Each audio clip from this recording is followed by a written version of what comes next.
Hello, everyone, and welcome back to Talk Wordy, my hub for all of the words that I write, read, or otherwise want to yap about. Today, I'm sharing what media I've got on my radar for the rest of the year. Things that either are already bringing me joy or that I'm aiming to get to before the year is up.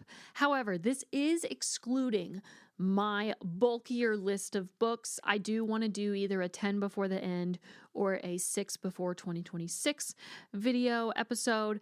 But until then, let's get into it. So first up, we've got Love Thy Nader. Okay, you guys, I wanted to hate this show. I swear, but I just can't. Okay, because listen, the Dancing with the Stars stan in me wanted to stay away and live in blissful ignorance. Okay, she watched season 33 and she saw the way that Brooks and Gleb operated and she hated it. She was pretty sure it was for show. But now that I have watched Love Thy Nader, I can't ignore what I've seen, okay? I think a lot of people assume that Brooks was the instigator or gets around, but no, please go do some digging and evaluate both sides of the story, because at the end of the day, I really do believe that Brooks is just a girl who got love bombed, fresh off of a divorce, and she deserved better, okay? I'm not saying she's completely innocent. I'm not saying that Gleb is entirely a monster. You know, it's not black and white. And I really encourage you to go watch both source materials, if you will. I am in the middle of watching this show, actually. I have one episode left, and I don't have sisters. So this show is really wild to me, but so gripping. And because I know you're thinking, oh, sister reality TV show, I'll just go watch the Kardashians. I can't speak on anything because I haven't watched the Kardashians. But considering how much I love Thy Nader, I might go watch the Kardashians just to see, because this show is scratching an itch. I personally am a Mary Holland stan, okay? I think I relate so much to her path of working her way up the corporate ladder just to see people make her yearly salary off of X number of brand deals, but also like I have ideas of businesses or brands that I want to start and cultivate, and I just really love getting to see the origin story of Mary and Pip. I am not a finance girly, but she is, and she's killing it. Also, I love the Christian family representation and seeing how in a typical judgmental sense, Christian people would say that these girls have like gone off the deep end, okay? And their behavior choices are so outrageous. But getting to watch the parents still love their girls actively and sort of be like a grounding source of comfort for them, even though their lives are so wild, it's just really refreshing. I love that. It provides like a healthy balance to the chaos for me. So yeah, go watch Love Thy Nader. Also on the reality TV show spectrum, let's get into The Secret Lives of Mormon Wives, okay? I have seen the 2 other seasons, but with season 3 premiering soon, I am absolutely elated, okay? On some level, though, I do think it's important to recognize that this show is scripted and that producers put bugs in the ears of their cast. Some key players aren't afraid to take on a villain role for the sake of producing good TV and getting a longer, more dominant presence on the show, more screen time, which brings me to Whitney and Jen on Dancing with the Stars. I think that they're definitely playing into the rivalry that like mom talk brings up. I think in some part Dancing with the Stars is like their way to do cross promotion and pot stir. Do I think it really goes that deep for them? No, because I really don't think that they were ever in the crosshairs with each other in comparison to like Whitney and Michaela or Taylor and Demi. Whitney and Jen just don't seem like a heavy hitter mashup to me. But I am excited to see what unfolds in the show. I personally do not agree or prefer or enjoy the Bachelorette casting of Taylor, but you know what? I guess this is just ABC saying, like, we need ratings, so let's make the messiest TV possible. I genuinely worry for Taylor's mental and emotional health because I think these men are clout chasers and they're not in it for love. They're not there for the right reasons. And you know what? I don't think Taylor is either. I think Taylor is getting herself into a really messy situation that her heart is not healed enough to be prepared for. But that's just my hot take. So I'm excited to see what goes down in The Secret Lives of Mormon Wives season 3. So I know I mentioned that I was going to talk about books a little bit later, but I do want to kind of touch base with this one, and that is female fantasy, but specifically because there is a new cosmopolitan romance imprint. You guys, at least once in your life, you've had to have read something in Cosmopolitan, whether online or in the print magazines. So when I found out that they were starting Cosmo Read, which is a collaboration between, if I remember correctly, it's Hearst Books and Source Books, I just knew I needed to check out their catalog so far. Female fantasy is like a steamy romp that's also a love letter to romance readers. And it's about a girl named Junie who, after years of feeling completely satisfied with her book boyfriend and not needing anything from real life, she takes a road trip with her brother's best friend to track down the book boyfriends, that character's real life inspiration. But obviously there's like a couple detours emotionally. I have the audiobook currently in my Libro FM library, so I'm going to start it any day now. But I have heard nothing but good things about Iman Hariri Kia's writing and just her in general. So I can't wait to dive in, genuinely. Some of the imprint's other titles, both current and upcoming, are 1 week later by, I'm really going to botch the last name and I'm so sorry. I think it's KJ Mikeshi. That's my guess. I'm really sorry if I'm mispronouncing your last name. And then Lauren Blakely has 2 books called It Seemed Like a Good Idea and I've Got a Crush on You. And so I'm excited to see what else they acquire. I feel like it would be a really, really cool match with my reading tastes. So I'm greatly looking forward to that.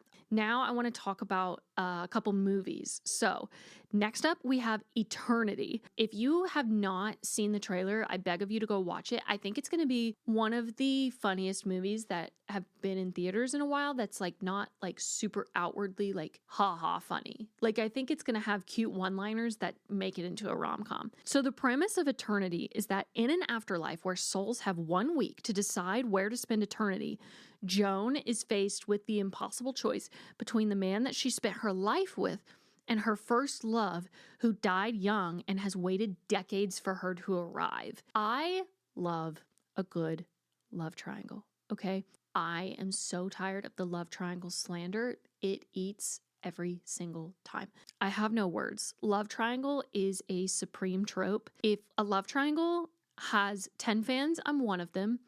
If a love triangle has 1 fan, it's me. And if a love triangle has 0 fans, I am dead. This cast is stacked. Elizabeth Olsen, Miles Teller, and Callum Turner in a love triangle? Say less. My butt's going to be in that theater. Also, I feel like there is no like wrong choice that Joan could make in this movie. Those were both your husbands. What do you mean? Like, just pick one or pick both. If she ends up picking herself, I'm actually going to be so pissed off. Anyways, this movie oddly comes out on November 26th, which is the day before Thanksgiving, which is a Wednesday. I don't think I've ever heard of a movie coming out on a Wednesday. I feel like cinematic releases are always on Fridays, sort of like how books come out on Tuesdays. I've seen crowds for like Christmas Day showings, but day before Thanksgiving showings? Like, is that a thing? If it is, I'm shocked. I've never heard of that. Anyways, moving on. So that's Eternity. Super cute. And another movie that's probably going to shatter my soul. Let's talk about Wicked for Good. Okay. Not a single one of you should be surprised that this is on my list. When I saw part 1, so I had seen the slime tutorials, I had listened to the album, but I had never seen it like actually like with my raw eyeballs live on stage. And my husband had never seen the musical at all. I think all he had to go off of Wicked was the Wizard of Oz.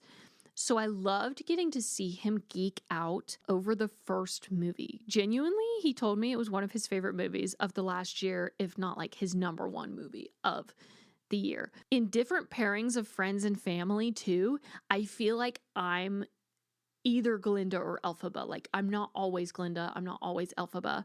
It depends on who I'm with. Secretly, though, I do think I am more aligned with Glinda. I don't know. You guys tell me. But I just know that the music this time around is going to gut me like a fish.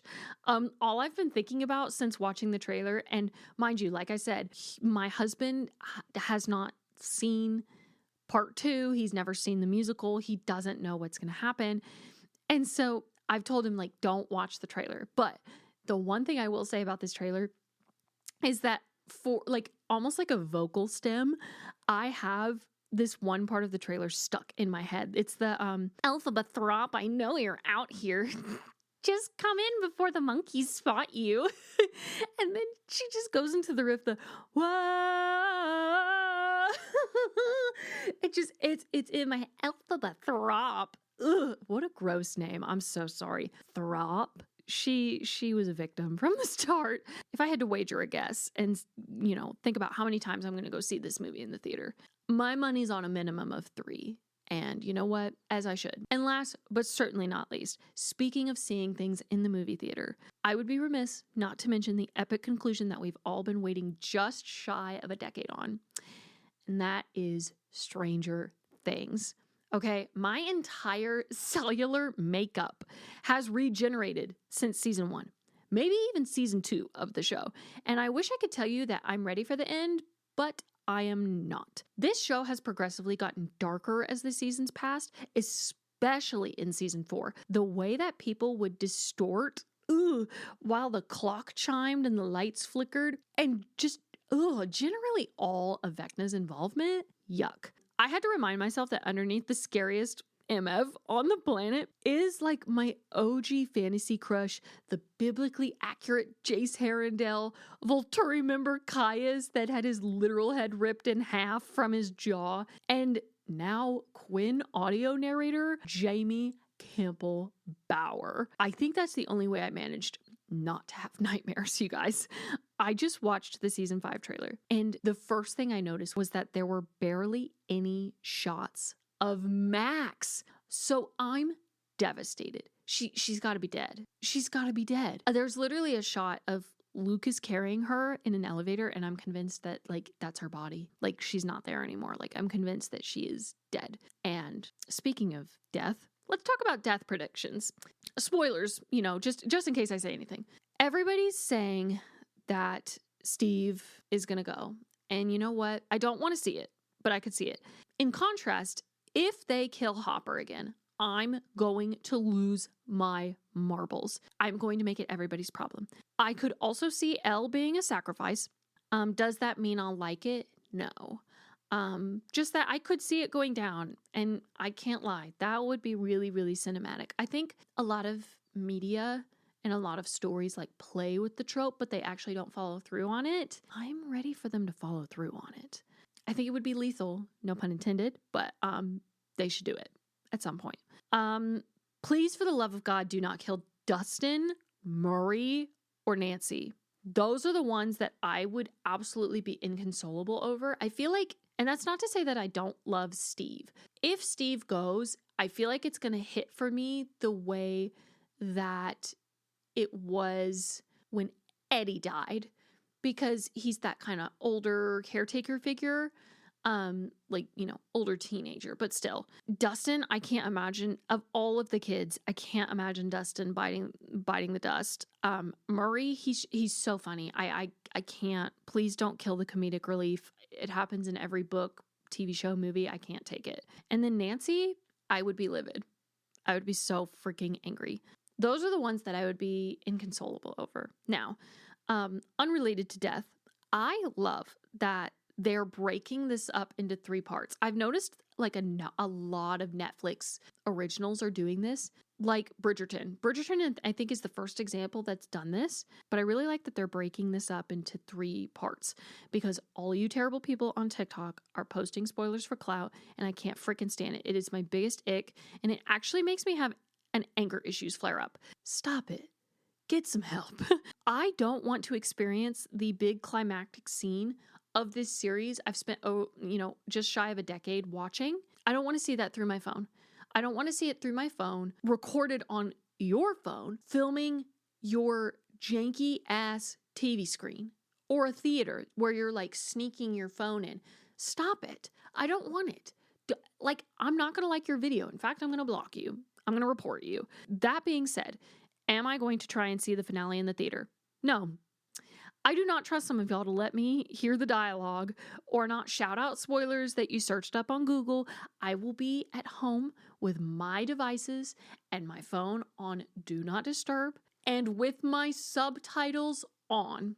That is the important part here, okay? I can't stand mumbling, and I feel like the last time I watched the show, there was a line that was so crucial to like my comprehension and my digestion of the show itself. And because it was mumbled and I didn't have my subtitles on, I didn't know what the line was. And then people were like saying it back to me or like putting it on socials, and it gutted me. And I was like, why did I have to find out this from social media? So subtitles on, my TV, my lights turned off, no interruptions. I'm not going to the theater. Maybe on a rewatch, but I just cannot risk it. So I'm going to watch it at home. And that, you guys, is a quick rundown on all of the media that is on my end of the year radar, including these books that are on my table. So I also have Immortal Consequences, I have Conform, and I have Silver Cloak. Now that it is finally November, I am in my fantasy bag. Contemporary romance is starting to phase out because the warmer weather is leaving. I am trading tank tops and shorts and rom-coms for sweaters and tights and romantasy, and I couldn't be happier about it. But yeah, thank you so much for listening. I hope that you feel encouraged to try out some of the media that I have recommended here on this episode. I could probably talk your ear off about any of them.